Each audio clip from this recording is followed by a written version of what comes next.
मतलब राघव, झूठ बोलने की भी हद होती है। एक्सेप्ट कर लो कि तुम एक नंबर के कायर हो। आज के दिन सबको पता है भारतीय जनता पार्टी इस व्यक्ति विशेष पर भरोसा कैसे कर रही है। बच्चे तो 4 पैदा करो, पर एक स्वयंसेवक संघ के लिए तो झाल मूड़ी खा। वेलकम भाई लोग, इस वीडियो में दिखाने वाले हैं आज के सबसे वायरल और चौंकाने वाले अपडेट्स। ध्रुव राठी, अर्नब गोस्वामी का राघव चड्ढा पर सीधा हमला, खोल दिए धागे। पहलगाम हमले की जगह बिक रहे पाकिस्तानी क्रिकेटर्स के कपड़े। एक्स मुस्लिम को दिल्ली पुलिस ने वर्षों पुराने जुर्म में दबोचा। धीरेन्द्र शास्त्री का नया फरमान। गोदी मीडिया में क्या है आज नया, साथ ही दिखाएंगे और भी वायरल और शॉकिंग अपडेट्स इस शानदार वीडियो में। तो दोस्तों, आम आदमी पार्टी से भाजपा में गए राघव चड्ढा को लेकर ध्रुव राठी ने कहा, राघव चड्ढा जितना बड़ा धोखेबाज शायद ही कभी देखा होगा। जिस बीजेपी को अनपढ़ों गुंडों की पार्टी बता रहे थे, उसी में शामिल हो गए। राघव चड्ढा जितना बड़ा धोखेबाज शायद ही कभी देखा हो। मतलब पॉलिटिशियंस पार्टी बहुत बदलते रहते हैं, कोई बड़ी चीज नहीं है, लेकिन जितना नाटक इस एक बंदे ने किया था सोशल मीडिया पर जनता के मुद्दे उठाने का और इतने लोगों को बेवकूफ बनाने का, ये अनबिलीवेबल है। वो आम आदमी पार्टी आज पूरी तरीके से अपने सिद्धांतों से, अपने कोर मॉरल और वैल्यूज से, मतलब बहाना दे रहे हैं कि आम आदमी पार्टी में वो सिद्धांत नहीं रहे, वो मॉरल्स नहीं रहे जो पहले होते थे। लेकिन मुझे ये बता दो, वो मॉरल्स और सिद्धांत अचानक से बीजेपी में कहां से आ गए? क्योंकि कुछ महीने पहले तक तो भी खुद कह रहे थे कि बीजेपी अनपढ़ गुंडों की पार्टी है। और मेरा ये मानना है कि बीजेपी एक गुंडों की पार्टी है, अनपढ़ गुंडों की पार्टी है। वो सिर्फ गुंडागर्दी करते हैं और पेट्रनेज देते हैं गुंडों को। और कुछ टाइम पहले ये भी कह रहे थे कि मुझे तो कोई खरीद नहीं सकता। आज तक वो रकम नहीं बनी, मैं साफ तौर पे कहना चाहता हूं, आज तक वो रकम नहीं बनी और वो शख्स पैदा नहीं हुआ जो राघव चड्ढा को, आम आदमी पार्टी को या अरविंद केजरीवाल को खरीद। साफ तौर पे अपने विरोधियों को कहना चाहता हूं। मतलब राघव, झूठ बोलने की भी हद होती है। एक्सेप्ट कर लो कि तुम एक नंबर के कायर हो। आज के दिन सबको पता है कि तुमने पार्टी इसलिए बदली है क्योंकि ईडी और सीबीआई का डर दिखाया जा रहा था। अशोक मित्तल का ही केस देख लो, तुम्हारे साथ जो 7 लोगों ने पार्टी बदली है, इनके ऊपर 10 दिन पहले ईडी की रेड हुई और आज 10 दिन बाद इन्होंने पार्टी बदली। लेकिन राघव जैसे लोगों के बारे में समझ में नहीं आता। अगर तुम्हें इतना ही डर था फर्जी केस में जेल जाने से, तो पॉलिटिक्स छोड़ देते, कम से कम लोग रिस्पेक्ट तो करते। लेकिन अब जितनी रिस्पेक्ट कमाई थी, जितनी फॉलोइंग कमाई थी, एक ही झटके में सब गई। अब दोस्तों, यहाँ तक कि अर्नब गोस्वामी भी राघव चड्ढा को लेकर कह रहे हैं कि इन पर कोई कैसे भरोसा कर रहा है, मुझे समझ में नहीं आता। और बीजेपी इस शख्स पर यकीन कैसे कर रही है जो दिन रात बीजेपी को कोसने में ही लगा रहता था। अब राघव चड्ढा की बात लीजिए, इन पर कोई कैसे भरोसा कर रहा है, मुझे समझ में नहीं आ रहा है। आज तो सबसे बड़ा सवाल यह है कि भारतीय जनता पार्टी इस व्यक्ति विशेष पर भरोसा कैसे कर रही है। और ये सवाल मैं क्यों पूछ रहा हूं? क्योंकि राघव चड्ढा की पूरी पॉलिटिकल करियर आम आदमी पार्टी में बनी। ये सबसे ज्यादा गाली बीजेपी को देते थे, सबसे ज्यादा एंटी मोदी लाइन इनकी थी। याद रखिए दोस्तों, इनकी कोई आइडियोलॉजिकल प्रॉब्लम नहीं है, आइडियोलॉजिकली इंक्लाइंड व्यक्ति नहीं है, इनकी कोई आइडियोलॉजी विशेष नहीं है। तो वहीं दोस्तों, इस वीडियो को देखिए। आपसे बीजेपी में गए राज्यसभा सांसद हरभजन सिंह के जालंधर में मौजूद घर के बाहर आम आदमी पार्टी के सपोर्टर्स ने पुलिस की मौजूदगी में दीवारों पर गद्दार लिख दिया।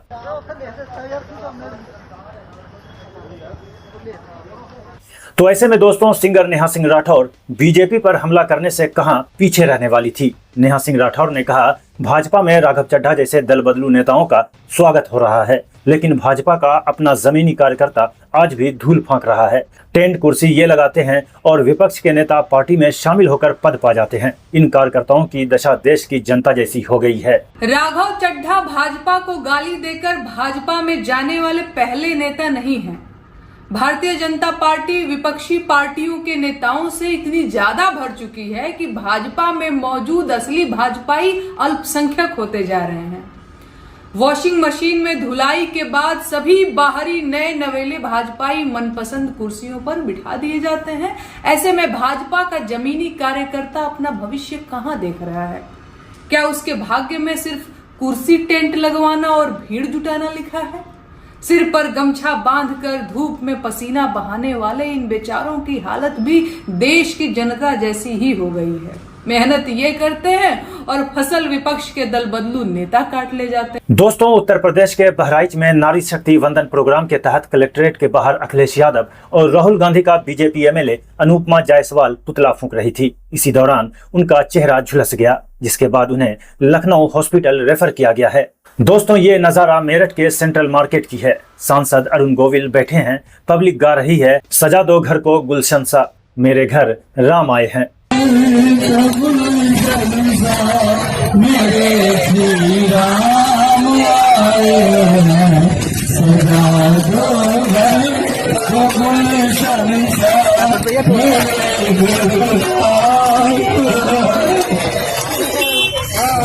एक यूजर ने लिखा, ये नौटंकी मेरठ के सेंट्रल मार्केट में हो रही है।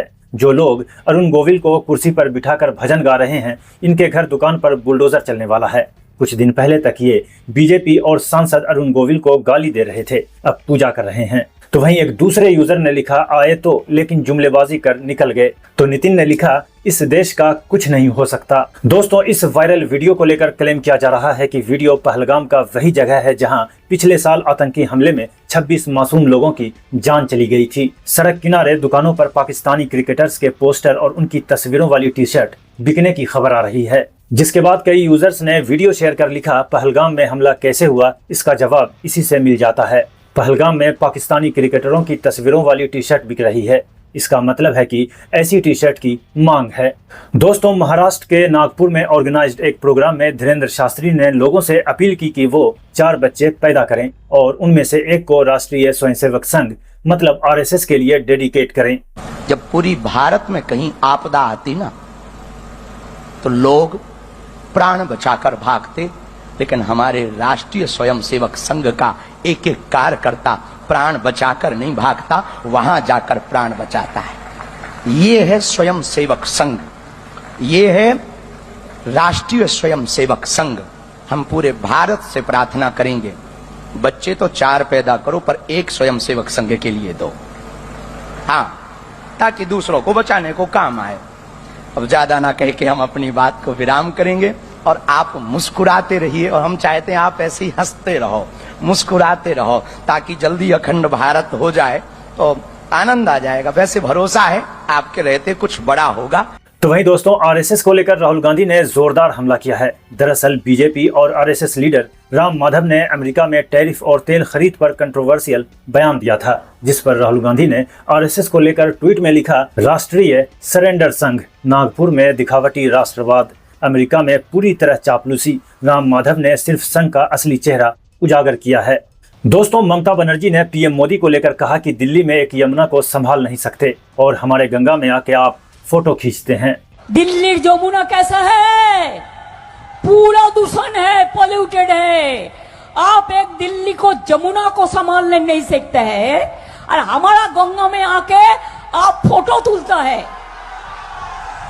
लोगों का वोट में नाम काट दिया, महिला लोगों को ऊपर अत्याचार कर रहा है, महिला को जो रेप करते हैं उसको टिकट देता है।